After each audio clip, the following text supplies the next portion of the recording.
ನಿಜವಾಗ್ಲೂ ಈ ಪ್ಲೇಸ್ ಅಲ್ಲಿ ಮ್ಯಾಜಿಕ್ ನಡೆಯುತ್ತಂತೆ. ಇಲ್ಲಿಗೆ ಬಂದ್ರೆ ಮನೆ ಕಟ್ಟೋಕ್ ಆಗ್ದಲೇ ಇರೋರು ಕಟ್ತಾರಂತೆ, ಸೈಟ್ ತಗೊಳಕ್ ಆಗ್ದಲೇ ಇರೋರು ತಗೋತಾರಂತೆ. ನಾನ್ ಇಲ್ಲಿಗೆ ಬರ್ತಾ ಇರೋದು ಇದೇ ಫಸ್ಟ್ ಟೈಮ್. ಈ ದೇವಸ್ಥಾನದ ಹೆಸರು ಭೂ ವರಹನಾಥ ಸ್ವಾಮಿ ದೇವಸ್ಥಾನ. ಈ ದೇವಸ್ಥಾನದಲ್ಲಿ ಮಣ್ಣೆ ವಿಶೇಷ.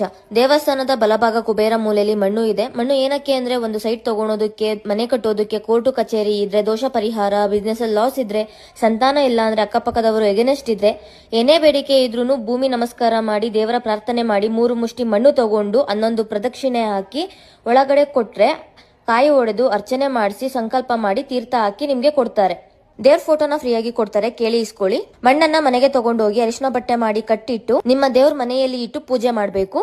ಒಂದು ಮಣ್ಣಲ್ಲಿ 10 ಬೇಡಿಕೆಗಳನ್ನು ಕೇಳ್ಕೋಬಹುದು. ನೀವು ಅಂದ್ಕೊಂಡಿದ್ದು ಆದ್ಮೇಲೆ ಬಂದು ಕಾಣಿಕೆ ಹಾಕಿ ಪೂಜೆ ಮಾಡಿಸ್ಕೊಂಡು ಆ ಮಣ್ಣನ್ನ ತುಳಸಿ ಗಿಡಕ್ಕೆ ಹಾಕ್ಬೇಕು.